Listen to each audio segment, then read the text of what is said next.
What's up, everyone? Welcome back to another Jit Geek stream. Today we're going to be reviewing House of the Dragon episode 4, and what an episode it was. This episode was full of politics, it was full of intrigue, it was full of deception, but the main key themes, I think, were that conflict between duty and freedom, as well as some other stuff. But those were the key themes, I think, coming out of episode 4. And we start in somewhere new that we've never been before, and that is in Storm's End. And what we can see is Rhaenyra having been on her quest for a husband for a number of years, it seems, and she seems to be coming to the end of her tour of Westeros, looking for that special person that her dad has told her to go and seek out. So yeah, it's she's not having any luck, I don't think. And judging by the suitors, they seem to be lining up in the streets. Now, the guy that's talking in this scene, Dondarrion, he's a previous ancestor of Beric Dondarrion, if you recall from the Game of Thrones show, and that's the guy with the patch. But we come to a quite an interesting fellow shortly. I'll get to him.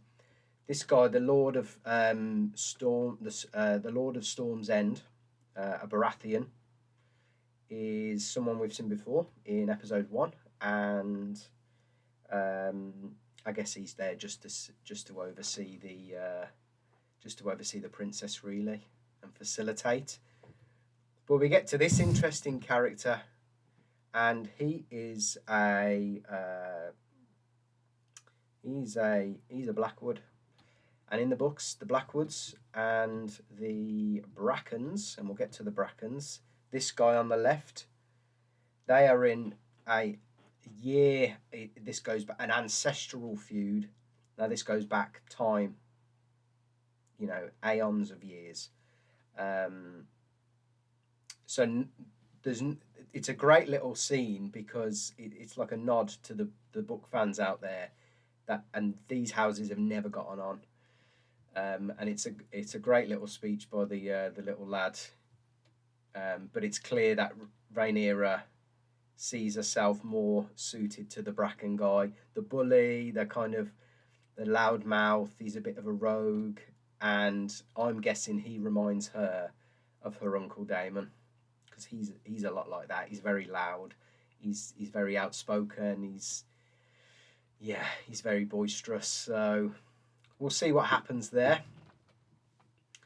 And that line, I could learn to like that one. She's looking at the Bracken guy. She's looking at this guy here. So it's clear that she favours that sort of bad boy image. She's not really too impressed with the young lad. She'd be well protected. But I love the little fight that they have, and obviously Kristen Cole's now looking to protect her in case there's any danger. But she's had enough. She's off. So what we see is Rhaenyra basically ending her tour short. Now, it's a great little scene on the boat as we're moving into King's Landing. And you might be thinking that the Storm's End and King's Landing are quite apart. There might be some time, a lot of distance travelled very quickly. What we saw in Game of Thrones 7 and 8, seasons 7 and 8, that's what we saw a lot of. But here, what you've got to understand is Storm's End is quite close to King's Landing, so it wouldn't take them that long to get back home to King's Landing. We can see that, a great shot in the background. But as they're on the boat, we can see, they're taking cover because of, let me get that up, there it is, Redneck Longboy. Daemon making a very swift entrance on his dragon, because he's obviously going to be returning home from the war that he won in the Stepstones, and it's clear that Rhaenyra's still got a bit of a soft spot for for him, and you'll notice the necklace that she's wearing as well. So she hasn't forgotten about him. Paddy Considine as the king again, suiting up for the return of his brother, no doubt. And everyone's in the everyone's in the palace of the throne, awaiting Daemon's return. See if we can get a good shot of him in his crown. There we go. That's the one. That's the one we're after. Now, you'll notice he's wearing a crown, and that crown, it's said that was given to him by Corlys and by the other knights when he basically single-handedly won the war and killed the crab feeder in the previous episode, and that ended things with the crabman and their army, and now he's the king of the Narrow Sea, hence the episode title. So we see we see the Kingsguard protecting Viserys there. But he says an interesting line here, and we'll try and get a shot of.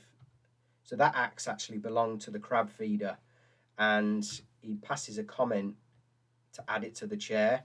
Now, again, another little book nod, and it's great how they're putting all these little intricate details in. A great little book nod here, which is adding it to the Iron Throne itself, because you'll notice all the swords there were Aegon the First's idea. When he took over Westeros, all of his enemies' swords were used to forge the throne and to forge all of this, well, whatever that is around the throne. It's other swords, and he of his defeated enemies, and of course, in the name of Aegon and the name of the king and the Targaryen family, Daemon's looking to put another sword on the throne there. So it's just confirmation that they've ended the triarchy, they've ended the war. Daemon was the one to do it, and despite being crowned king of the Narrow Seas, he knows, and he's trying to butter up his brother here by saying he's the only king and there's only one true king. And I don't really think he wants the kingdom. What he wants is Viserys's attention. And again, he's buttering up his brother here to say that he's won the stepstones on behalf of his brother Viserys.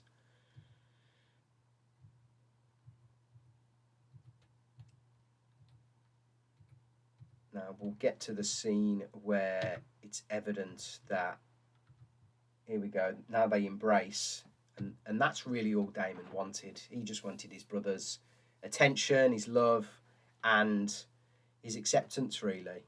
And I think that's why all he's been doing all this for ever since episode 1 is to be accepted, to have his attention, and to be an equal. So yeah, it's just making Daemon's actions obvious there, what his purpose was. And I think, you know, he's quite an ambitious man as well, Daemon, and a line like that, the realm owes you a great debt. And there's another scene where I think he promises him something because he's won the war, and we'll get to that later on, because that's an interesting turn of events about what Daemon wants to claim. And you can probably guess it's not gold, it's not the throne, it's Rhaenyra. Now we see a nice garden party hosted because of the return of Daemon, I imagine, and the winning of the war in the Stepstones. Some camaraderie between Viserys and Daemon, and Rhaenyra seems quite formal, a bit too formal, as she has been. But what is established in this scene is that it's been a few years. It's been like 3 and a bit years since the victory in the Stepstones, and clearly Viserys is still annoyed by Rhaenyra cutting her tour of Westeros short for a husband. Because obviously, yes, he wants her to marry for love, but really he just wants her to marry and make sure that she's got a good, strong claimant for the throne.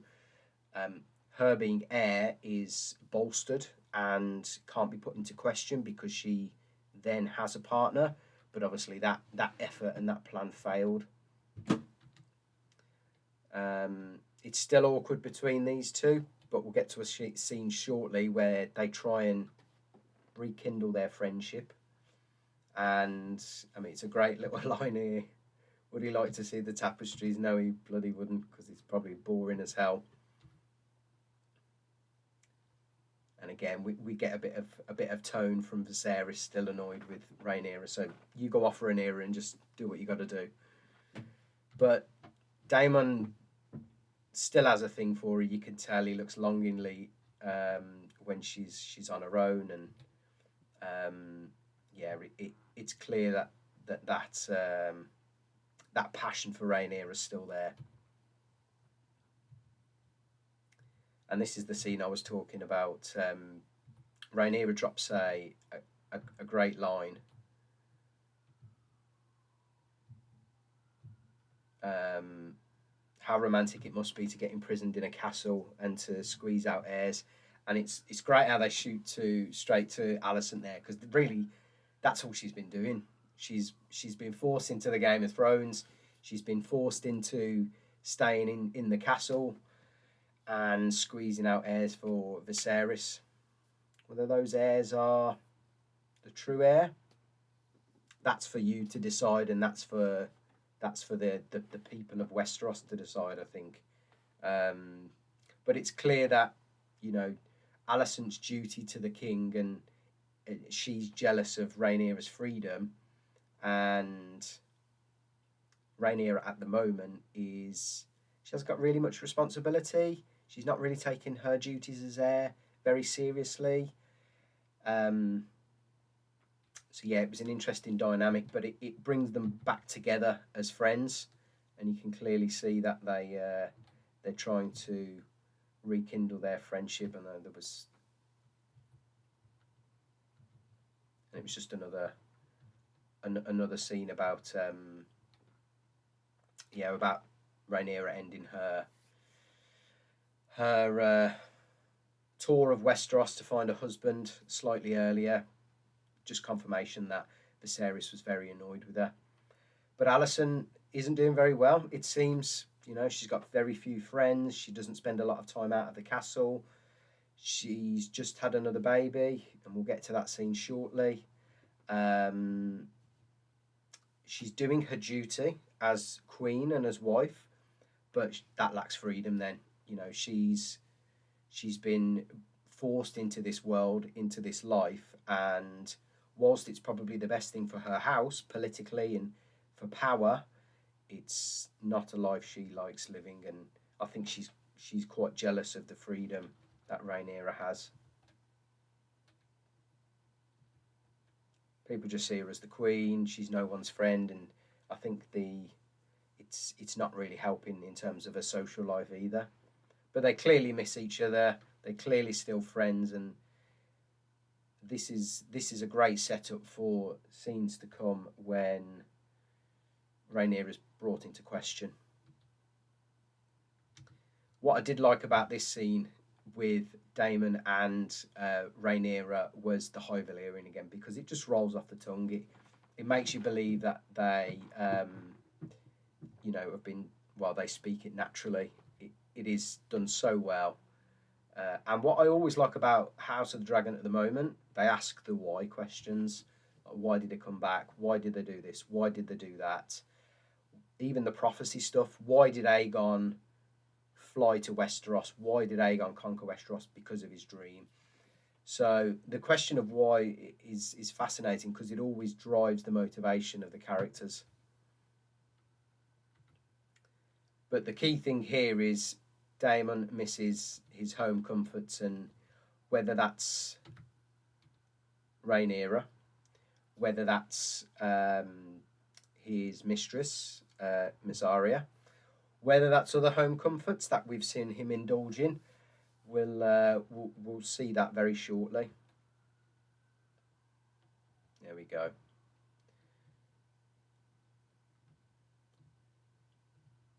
And it's a great scene between the two of them because you know, they've obviously missed each other. She's still wearing the necklace now that he gave her, and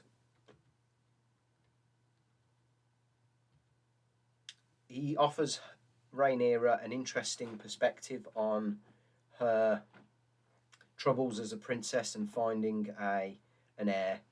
And Damon shoves duty aside and concentrates on doing whatever he wants because he thinks of himself as more of a free man because of his name and because of his position, and because he's not king and he doesn't think he'll ever be king.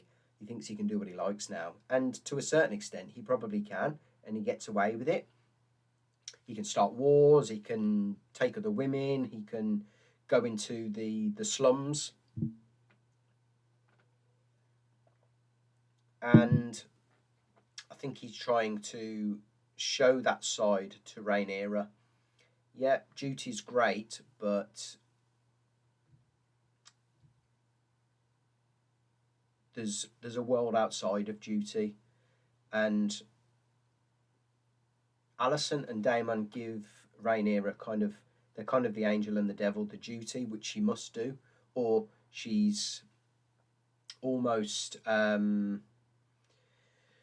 she almost like in society, society demands that of her, and then the freedom is more the devil on her shoulder saying, this is what you can do, this is the world that you can have access to. And I think that devil on her shoulder is Daemon, definitely. And makes an interesting point as well about Rhaenyra doesn't seem to want to get married. She doesn't want that duty.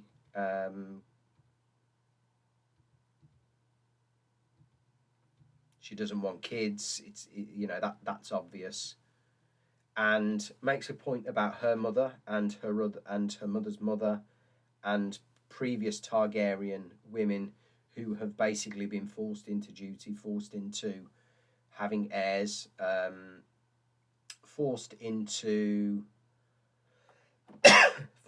having babies for the king in order to continue the bloodline, and that's ultimately what killed her. So she sees herself as trying to avoid that and trying to make a life of what she wants. But as a Targaryen and as a Targaryen princess, I don't think she thinks she's got that level of freedom, but I don't think she has.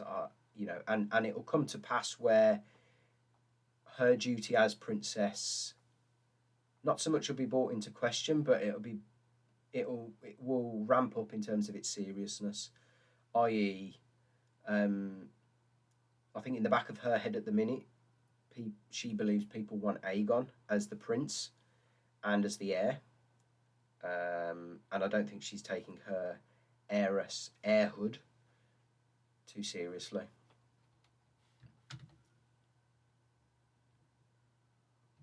So she's adamant that she won't subject herself to childhood and making heirs, and that's all her life is.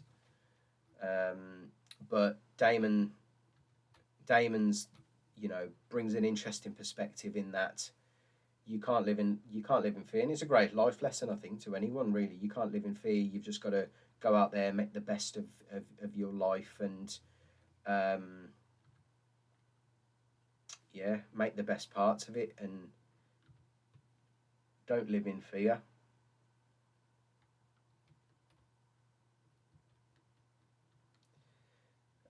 So I thought that was a great scene, and it's great to have them back together as well, because they've got such a great and interesting dynamic, and we'll be seeing a lot of Daemon and Rhaenyra in episodes to come, I imagine. We're back at the small council then, so we're thrown into the deep end in terms of a new threat, and whilst the crab feeder, the crab man, is now vanquished, we've literally replaced him with the sea snake, and cast your mind back to the previous episode, the sea snake being Corlys Velaryon. He's decided now to spit in the king's face and offer his daughter up to the a Prince of Bravos. Now you'll recall in, I think it was Game of Thrones season 6, where Arya was in Bravos, and season 5 and 6 with all that faceless men shenanigans going on. Bravos is a very powerful city with some, and the Sea Lord of Bravos is a very powerful man, and offering his, Corlys offering her his daughter to the Sea Lord of Bravos is an interesting power play, because it does two things. It cements Corlys in terms of political power, and it ensures that because Bravos and Driftmark are quite near to each other on the map, it ensures that they get power over the sea, and in terms of the trading as well. It puts pressure on Viserys to make a move politically for marriage, and it's established that they believe, his small council believe, they should equally do a match in terms of marrying Rhaenyra. Now, it's not implied Rhaenyra, but it's not explicitly said Rhaenyra, but they're implying Rhaenyra with Laena, as people did last episode. Where it gets interesting though is, and what's hinted at, if there isn't no marriage pact between Corlys Velaryon and Viserys now, there's likely to be difficulty or another war, and I don't think they want that after such a long drawn out battle with the crab feeder.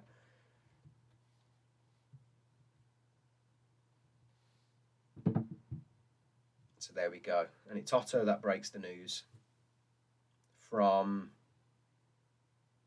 So yeah, it is Otto that breaks the news, but it's news that he has received from Old Town. And if you recall last episode, the guy he was speaking to quite early doors was his brother, the Lord of Old Town, and like I said, I think there's something going on with Old Town, the High Towers, and the Maesters, because the Maesters reside in the Citadel. In Old Town, I think they're obviously got spies in Bravos, or they've been told this information somehow, and now it's up to Otto to leak it back to the king. But just confirmation of Corlys plans to wed his daughter Laena to the Sea Lord of Bravos' son. So that's obviously pulling on another one of Viserys' strings.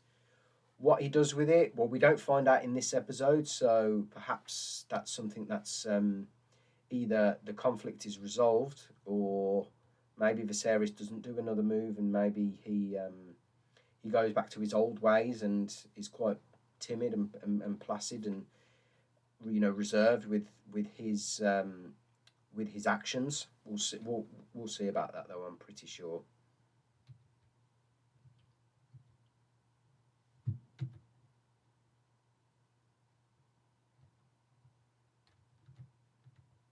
Oh, that's an interesting one. I've only just captured that. Now this is I think it's Tyler Lannister, the big gob guy, the big mouth, confident, arrogant one from last episode. The Lannister that put his chops into, or tried to at least put his chops into Rhaenyra. This is his twin brother. So that guy was Jason Lannister. This is Tyler Lannister. They're actually played by the same person.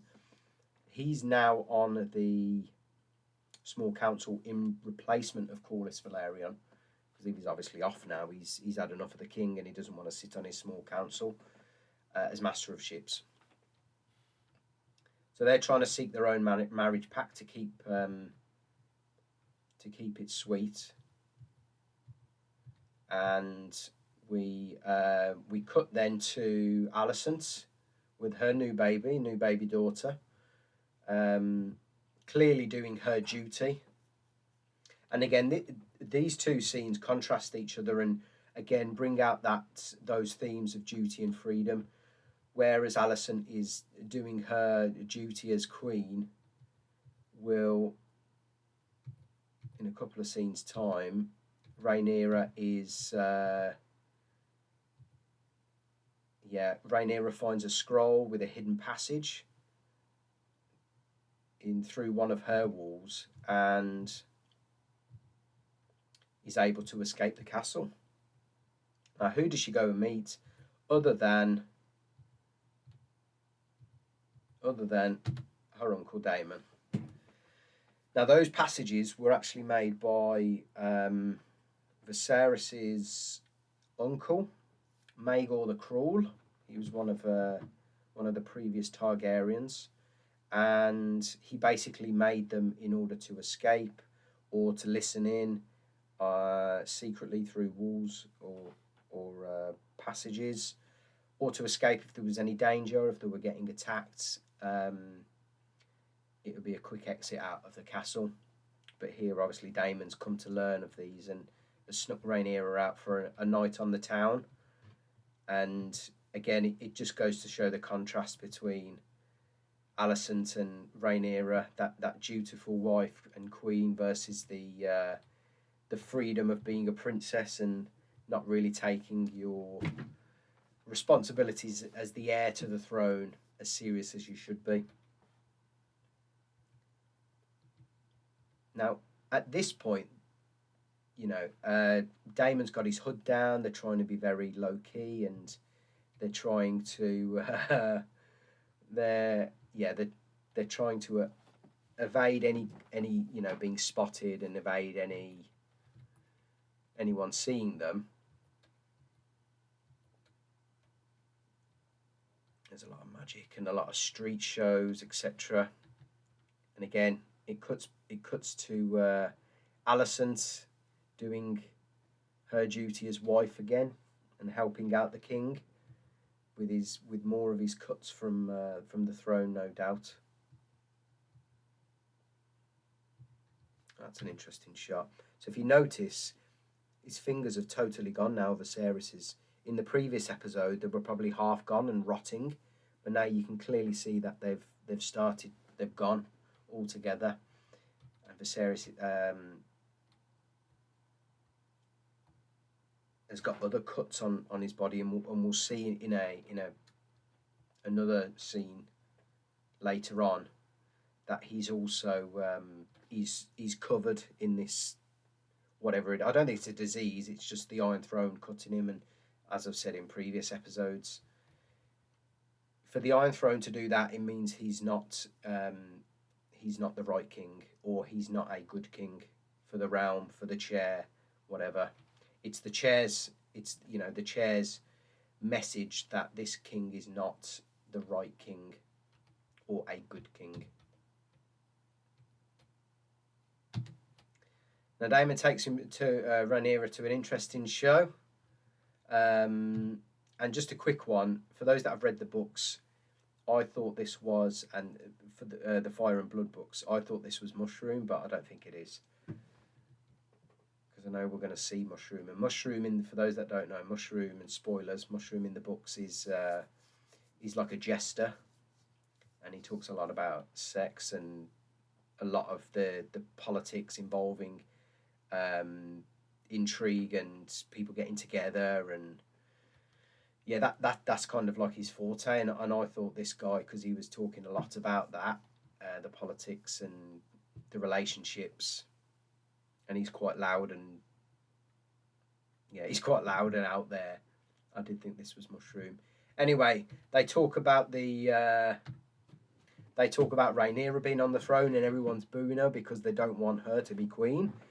And then they move on to baby Aegon being born on this show, and it's clear that the small folk favour Aegon, baby Aegon, over Rhaenyra, and they clearly want him to be king over Rhaenyra. Now, while she is the realm's delight, Um,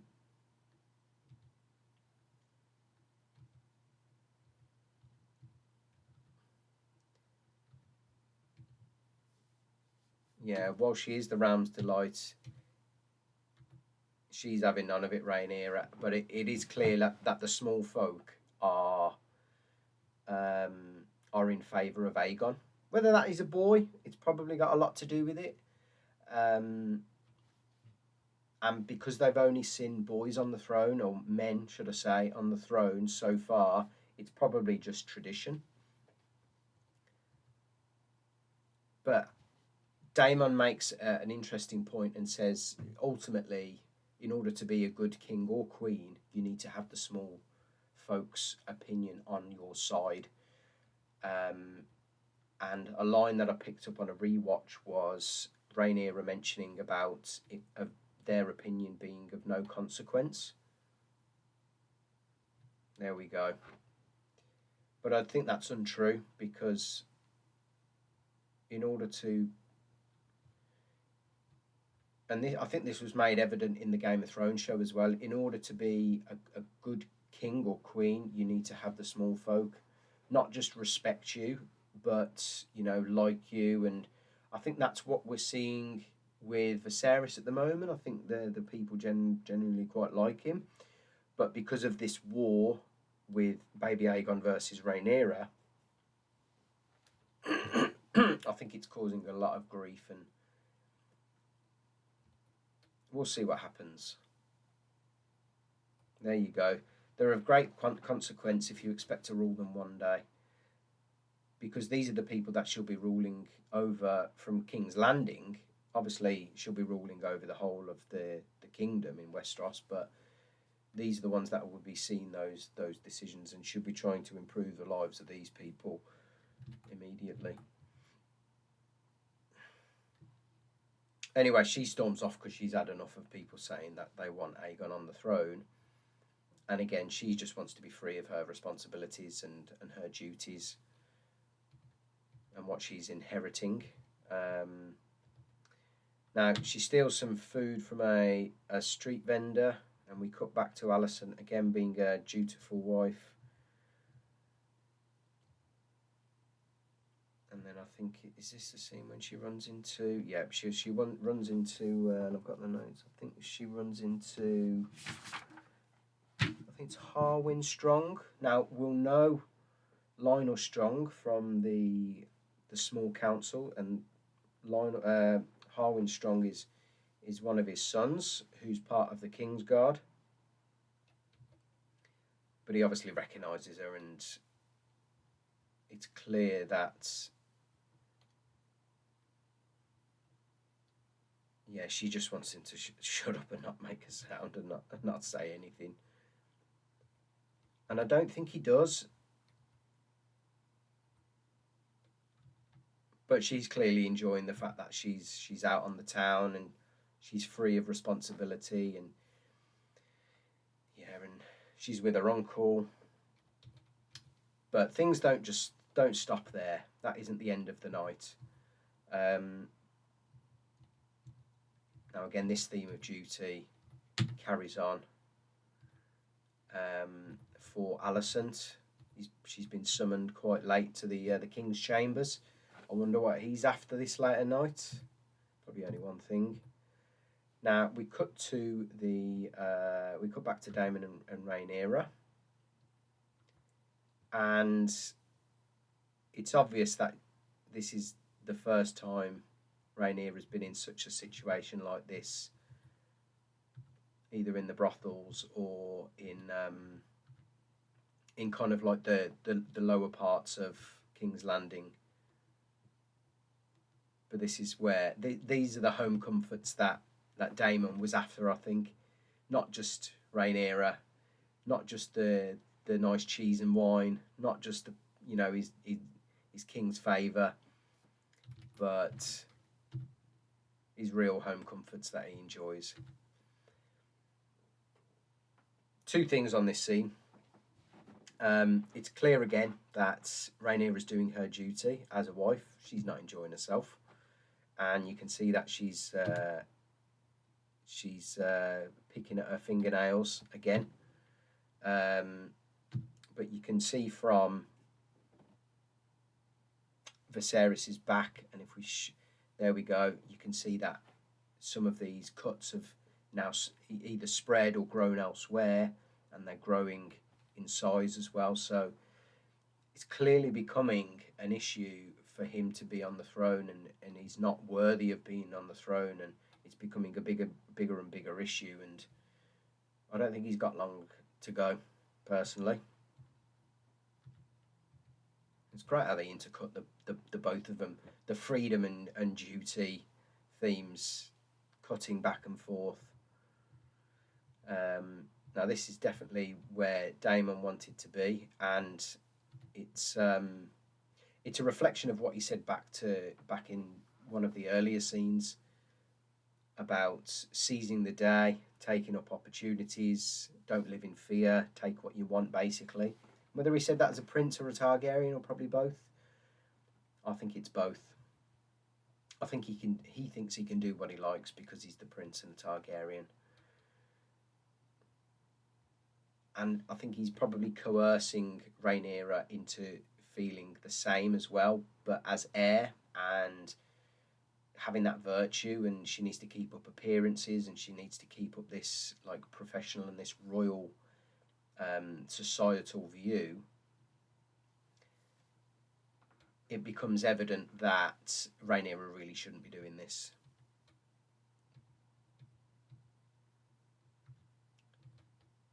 Now, for non-book fans and non-fans of like the Game of Thrones show, just getting into this sort of scene is probably quite awkward for those viewers, but typical Targaryens getting it on with each other, basically, and there's no different here to Rhaenyra and her uncle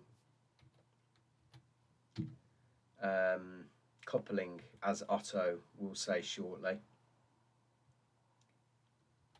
But again, the themes of this episode coming out strong here in terms of freedom versus duty, freedom and duty as a lawful, loving wife doing her part, even though she doesn't want to, versus those two doing what they want. And even Damon's just said it there. All of this doesn't stop them doing what they want. But an interesting point here is you notice that they took their hoods down. Now, I've toyed with this idea whether Daemon did this on purpose, whether he has, whether he wanted them to be seen, whether he didn't think they were going to be seen, or whether he's just plain stupid and he's just done it because he thinks he's in a safe space. But they've had the hoods down for they've had the hoods up for the entire time, and they go into this sleazy brothel place, and it's the first time he throws down his hood and takes off Rhaenyra's as well. So I thought that was interesting. And even when we move into scenes beyond this later on, it's not evident as to why he did that. What did he want? No, but I suppose it is actually. No, and we'll talk about that when we get to it. Maybe I think there's a.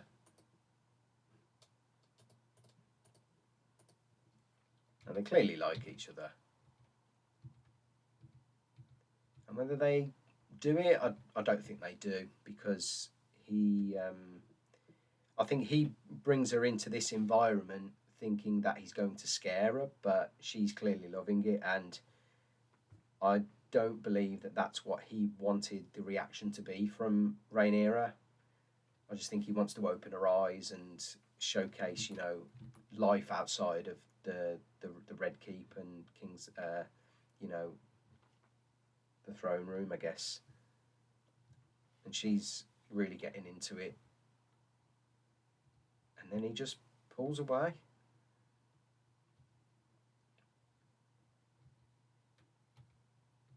Now, he's an interesting fella, that young lad there, because Daemon has obviously strolled out and gone, and now Rhaenyra's having to do the same, but without a hood. And that little interesting fella there, we see him later on. But we cut back to Alison having had the time of her life with Viserys. Yeah, doing her duty. Now, Kristen Cole is a bit confused here because he saw her go to bed and now he's seeing her come back through the front into her room again. So I can understand why he's a bit confused, but this scene now, she's obviously been wound up and it's got a bit fruity from what happened with Daemon. So she's obviously wants to take it out on Kristen Cole. And there's definitely been chemistry and a relationship here between the two of them. So it doesn't surprise me that the two of them get it on here. And what's interesting in the books is there's a couple of accounts about their relationship in this scene and what happens with Daemon across this entire episode. There's conflicting stories. Some people say, well, one account says that she didn't sleep with Kristen Cole, but we'll get to that shortly where she does. Another account says she was with Daemon first multiple times before she tries to get with Kristen Cole and Kristen Cole rejects her. So I like the fact that they're giving us the definitive view of what happens in this scene here and what happened prior to it as well.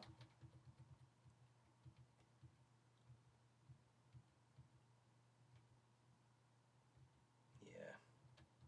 She shouldn't have done that though. And he shouldn't have done that really, but again, his duty as a member of the Kingsguard has been thrown out the window for 10 minutes of freedom, I think, and whilst I don't think he's regretted it, her actions will have some severe consequences later on. Now that's the same boy that we saw on the steps, and she obviously shares the word with Otto. But we cut back to Daemon and he's clearly severely hungover. And we've all been there. And he's probably still pissed out of his face. Where does he drop that cup? Oh, this is it when he drops the cup. He is clearly still drunk out of his mind.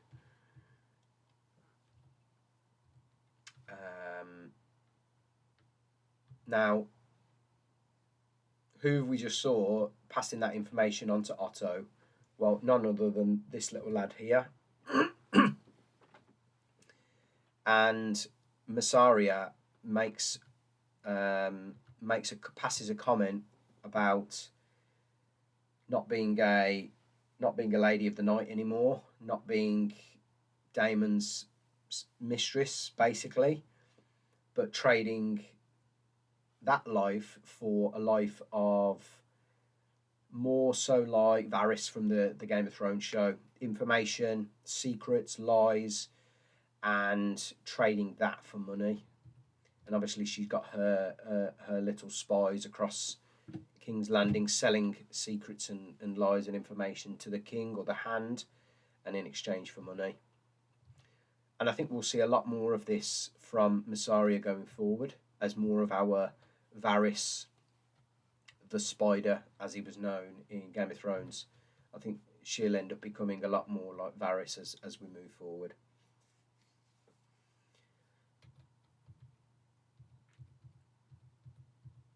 Now, I thought this scene was absolutely acted so brilliantly between Otto and Viserys. And I love it when he says, "I'll take their eyes." And he's clearly he's trying to not make it as awkward as possible, but he's having to reiterate that information back to the king that Daemon and Rhaenyra were spotted in King's Landing in the slums, in a pleasure house, late at night, coupling, as he says, whilst Alicent looks on.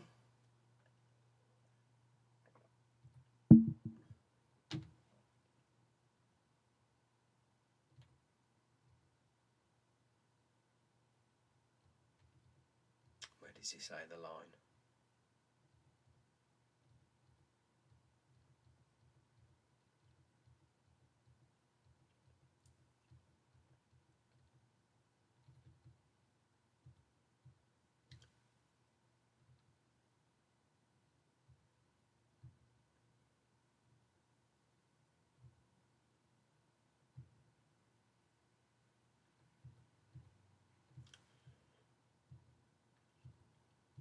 But I like the what I do like now is how Viserys turns on Otto here. There we go. Great acting by Paddy Considine there as well. Excuse me. I like how he turns this into turns these rumors into basically going against Otto, and now realizing Otto's ambition to not only get the Alison into his bed, not only making her queen, not only getting the High Towers in a stronger position of power, but making him an heir, a boy heir, and making Otto and the Hightower family in general even more powerful. And it's only clear to Viserys now that this information, whether it a lie or not, is helping baby Aegon's case to be king. And why is that? Is because if the name of Rhaenyra is tarnished and the maidenhood of Rhaenyra is tarnished, then not only will the small folk think that that baby Aegon is a more worthy heir, but so will the High Lords and ladies that have previously sworn their oath to Rhaenyra as the future queen. So it's an interesting dynamic here. Otto's really just coming in to share some news, whereas Viserys is seeing it as a political play and seeing it as a chance to further destroy Rhaenyra's reputation as heir.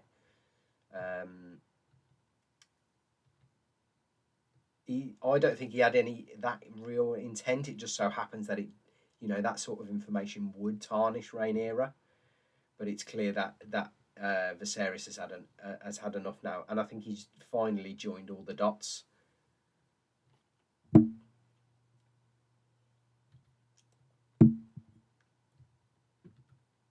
Now he's a bit taken back, Otto, because of the news he's had to just share with his king.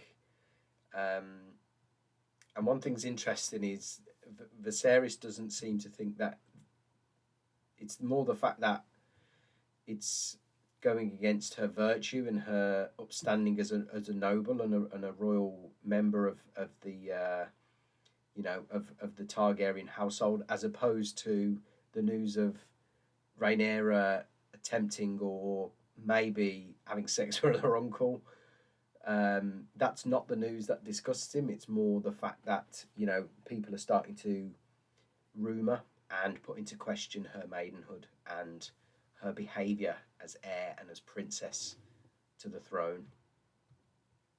But the fact that Alison is in the back and she's listening in is just brilliant, and it's yeah, and that drives the next scene. Now, Rhaenyra's getting ready, and she's obviously really excited at this part. whether she thinks Criston Cole's coming for round 2. But he hasn't. He's come with news that the Queen wants to see him. And the previous episode with Otto and Viserys drives this. And it's a great conflict between Alicent and Rhaenyra. And some of the behind-the-scenes stuff that HBO Max have done is really interesting. Like, the two of them really enjoyed doing this scene, and it was really emotional and intense, etc. But the fact that she just flat out comes out with asking Rhaenyra whether she banged her uncle in a pleasure house in the slums of King's Landing was quite awkward and funny at the same time. But Rhaenyra's having none of it. She'll lie there, lying through her teeth to get out of this, and she even swears on her. And what did she say? She even swears on her mother's life, or her mother's grave, or whatever she says.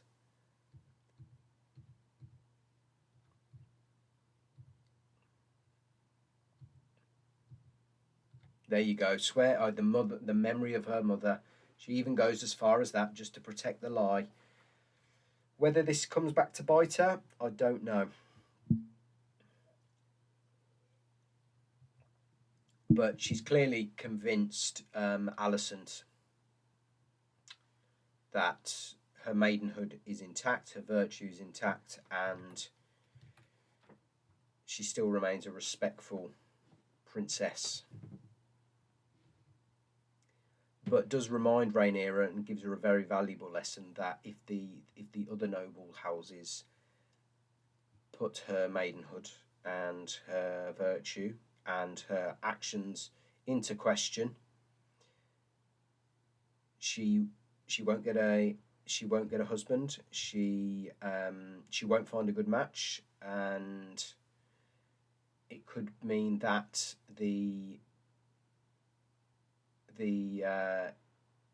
her position as heir is brought into question.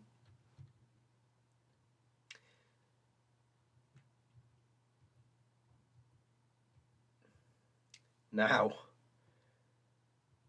Daemon is obviously still hungover and rocks back up to King's Landing, and the king wants a quick word.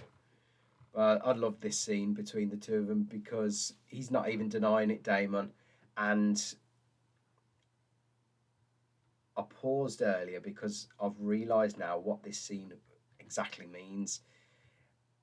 The motivation, I think, between Daemon's actions, the whole hood thing, whether he's got Masseria to get the little spy kid to watch them come out of the brothel. I think it's all kind of, I've joined the dots, and I guess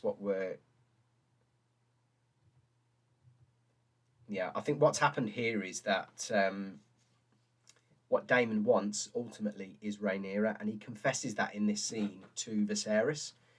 He also confesses that he'll take her in her current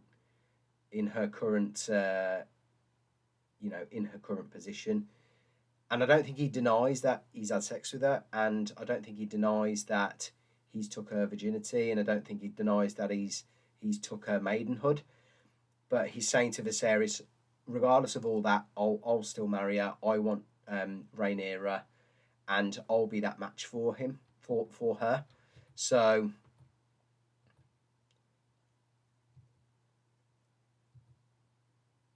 Viserys is having none of it, though. He wants Rhaenyra to marry someone else, but I think Daemon's showed he's put all his cards on the table now. He showed his true colours.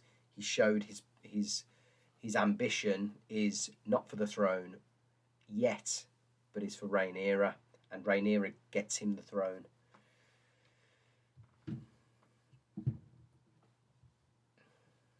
Some great lines, though. You are the dragon, your word is truth and law. So regardless of what has happened, if Viserys says it's not true, then, regardless of question or of gossip, the king's word is law, basically. And in all fairness, it does solve a lot of the political problems that they've got, that Viserys has got with the throne and with the legacy. It keeps the blood pure, and that's one of the things that the Targaryens, like to do, regardless of how morally questionable that is. That's what they like to do as a family. They like to keep the blood pure because of the dragons. They like to keep the lineage as pure as possible. And there you go. That's his intention. Wed her to me. I'll take her as she is. And Viserys thinks that she's not a maiden now.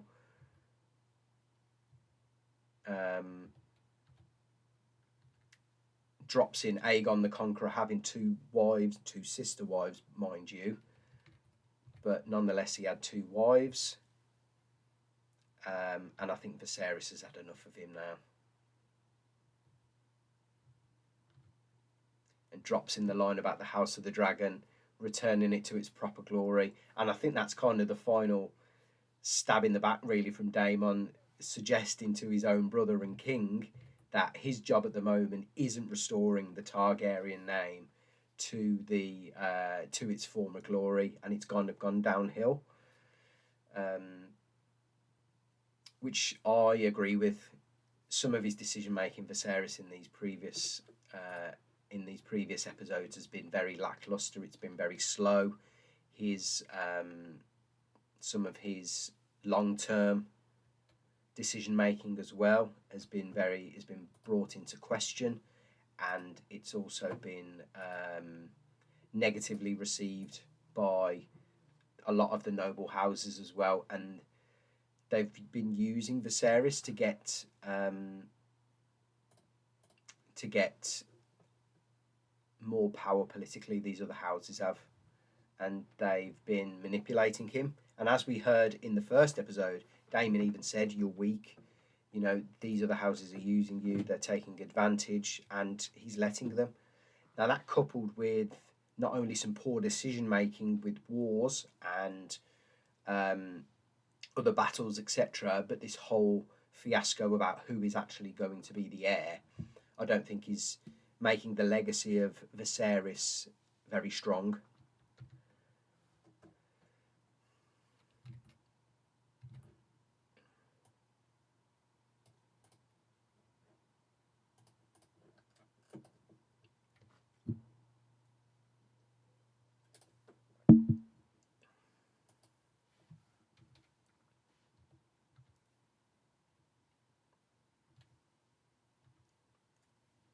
And whilst I think Daemon maybe wants the throne, I'm not really too sure on that yet. I know he definitely wants Rhaenyra. I think that's his primary ambition. But I think just by chance, that then gives him better access to the throne, better access to power, and I think he's got different ambitions to Viserys. But again, Viserys banishes him back to his wife in the Vale, the Vale of Arryn, because his wife's an Arryn.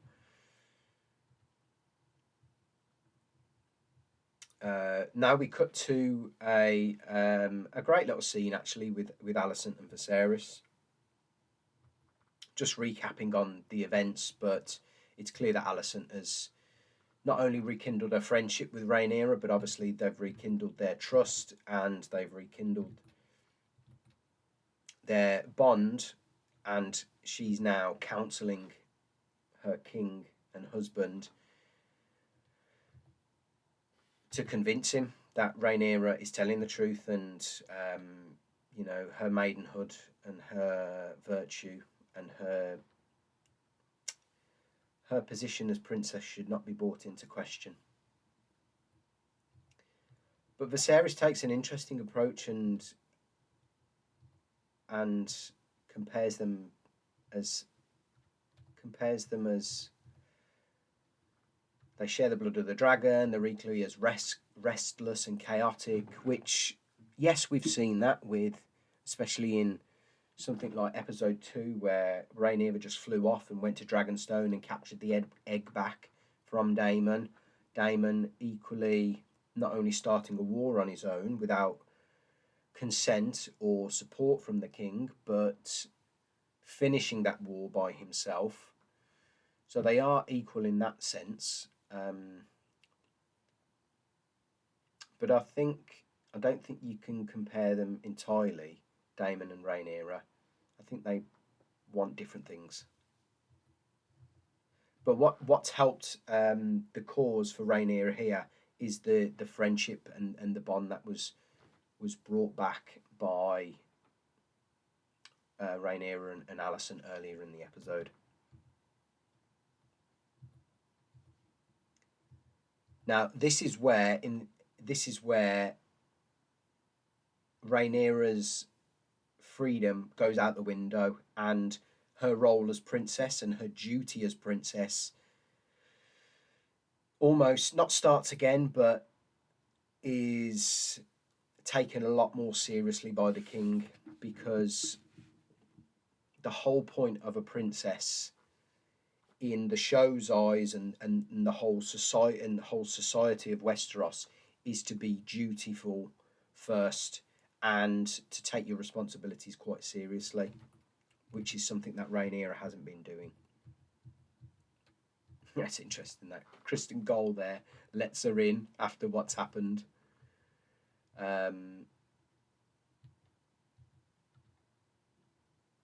Let's get a shot of the dagger,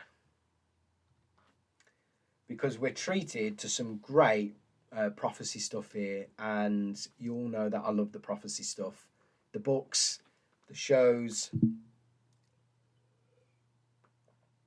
and we're treated to some absolute bangers of prophecy. Now, what we see there is the cat's paw blade that Viserys has been carrying around, and that's the same cat's paw blade that, spoilers, in Game of Thrones Season 8, Arya killed the Night King with. That's the same cat's paw blade that we've seen attempt to take Bran's life in the first episode, or one of the first episodes of Game of Thrones. And whilst it doesn't really have so much of a significance in the books, it's clearly like a plot device here to showcase a lot of the prophecy stuff in House of the Dragon. And essentially, Viserys talks about the dagger having engraved a prophetic, having had engraved Aegon's dream on the blade, but it can only be visible when the blade is heated up under fire. And essentially, from my blood come the prince that was promised.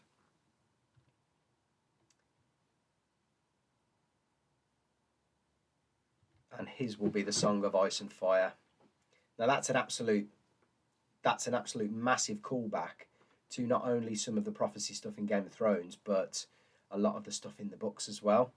And two callbacks I can recall. One is in the books. Jon Snow is essentially in the books he hasn't been confirmed, but he's likely to be the son of Rhaegar and Lyanna. And upon his birth, his mother Lyanna made a promise, or asked Ned to keep a promise, and she said in the books, "Promise me, Ned, promise me you'll take care of him." So essentially, Jon Snow is a prince that was promised. Equally in the books, and this goes back to book 2 when Daenerys is in the House of the Undying. One of the prophetic dreams she has is about her brother, and he's basically with a woman, and that woman's holding a baby, and she says, "Would you write him a song?" Write the baby a song, she means. And Rhaegar, it's implied that it's Rhaegar, turns around and says he has a song. His song is the Song of Ice and Fire. And Rhaegar also believed that either himself or his son, whether that was Aegon or now whether that was Jon Snow, is the prince that was promised. So this is all becoming very interesting with the whole prince that was promised, Song of Ice and Fire, Aegon's dream. It's just some great callbacks to the show, the good parts of the show, some great callbacks to the books, and adds that missing piece, that missing White Walker piece into the House of the Dragon, I think. Because it's really not Game of Thrones without White Walkers and dragons and politics. Because that's really what this prophecy is all about. It's all about Aegon coming over to Westeros, being king of Westeros in order to fight the White Walkers that are coming from the north.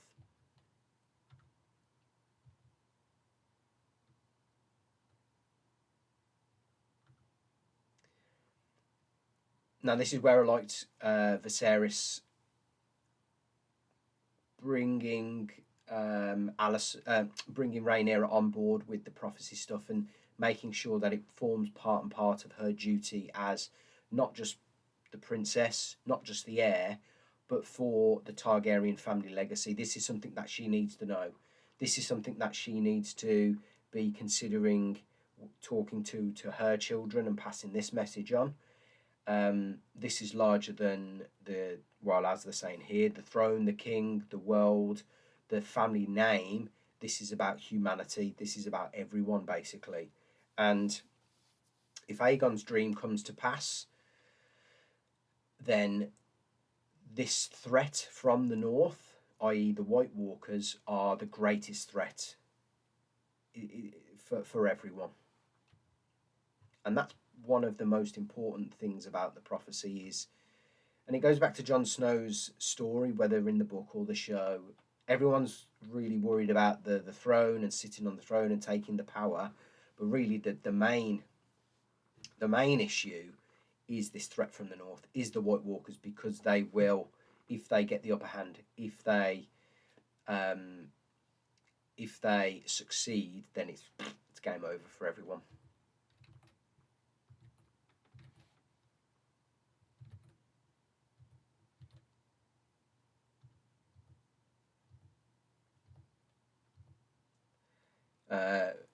I like how Viserys turns the prophecy though into a complete contrast to her desires and what's just happened to Rhaenyra, and I thought that was a great spin and a great piece of dialogue there.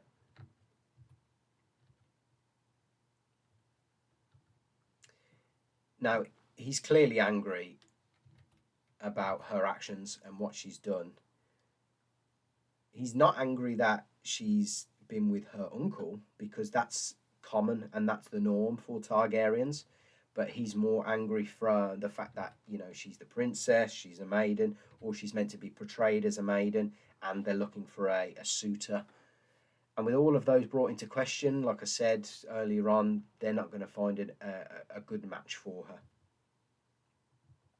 Now, yes, she does comment, if I was born a man, I could bed or marry whoever I wanted, but she's not a man, and her duty as a woman is to remain a maiden, and her duty as I guess as a princess and a woman is to remain a maiden, to find a good match, to continue the legacy, and to continue the family name.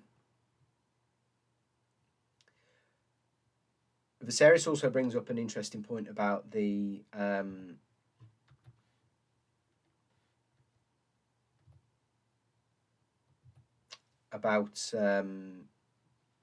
division that the conflict of the heir is bringing to the throne, and if Rhaenyra finds a suitor, a match, is married off, has heirs herself, then the heir to the throne doesn't come under question then, unlike now, which it is.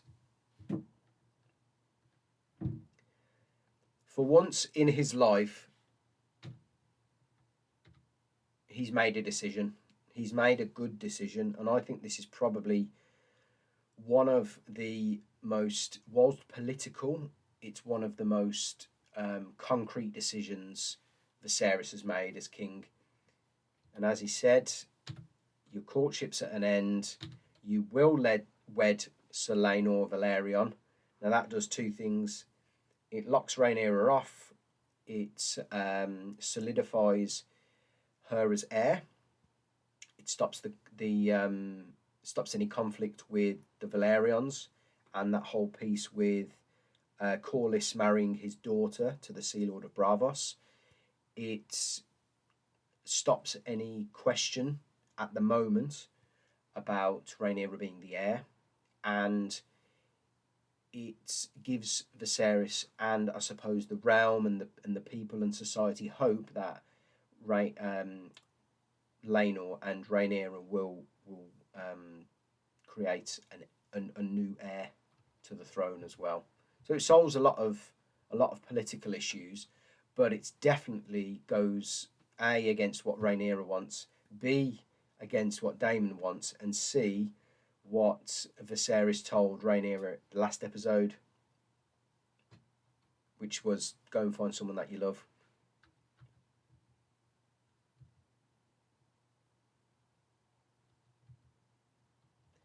With that comment there, you can see it is for political reason, which is a shame because it does contrast what he said last time. But I think she's took the piss a bit with the tour and not finding a suitor, and maybe for the good of the Targaryen name. This is another conflict now. This is really interesting. For the good of the Targaryen name, she should really be marrying and be wed to Daemon. For the good of the politics and the realm and Westeros and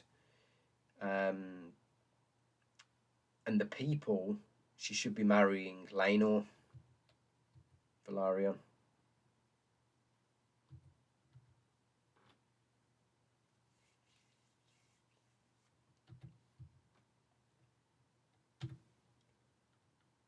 But this was a great scene when Rhaenyra basically throws the fact that Otto wants his grandson, baby Aegon now, to be heir, and throws back in her dad's face about him spying on her to uncover that truth, to dirty her name, and to ensure that Aegon gets on the throne.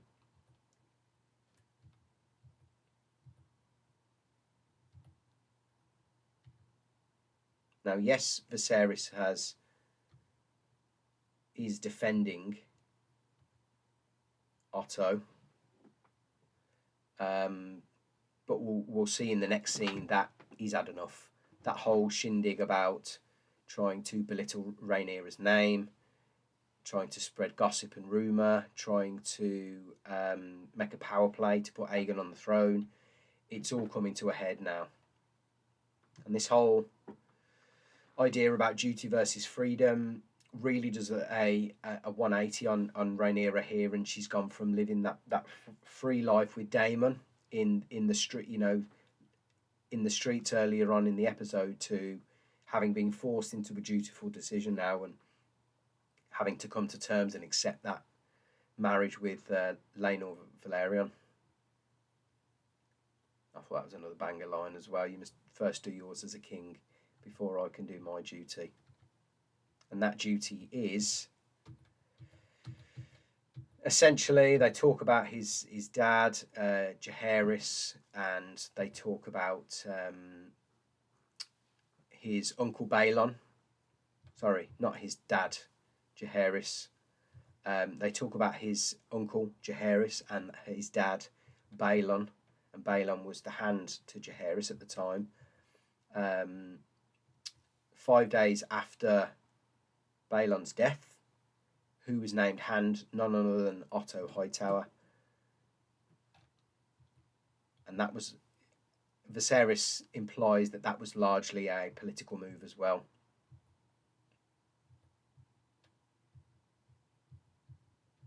Power, trying to grab power. But Viserys has seen it all now and has seen the lies and the deception and the power playing, and basically Otto trying to play the Game of Thrones. Otto's trying to defend himself, saying about if you're not honest with your king, then especially the hand who he hasn't been a very good hand if he's not honest and he's not virtuous to his own king. But Viserys has had enough and strips him of his title as Hand of the King. And I didn't see that coming. I didn't think that was going to happen so quickly. But another good decision there by Viserys, because, well, we've all seen some of the backstabbing and some of the power plays from Otto, and he's really been doing a very good job behind Viserys' back in some of the decision making and the politicking. and now Viserys is starting to see that very, very clearly. Right, so we end the episode with Maester Melos bringing a bedtime tea to Rhaenyra, and what they say in the episode is to rid of any unwanted consequences, but essentially the tea, as we can see in that shot there, is what's known as moon tea now, and moon tea is basically is the morning after pill, essentially, and this is the Westeros version of that. So that whether she takes that, I guess we'll find out in the next episode or the episodes to come.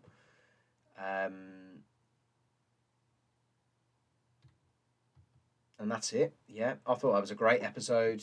Like I said, the themes were around duty and versus freedom. I thought there was some great politicking. It's brought the story on a lot. It's developing the characters in a great way. Damon again stole the show. Some great acting by Paddy Considine as Viserys. Some great acting by Alison and Rhaenyra. I like the fact that we're starting to develop other plot lines, i.e. the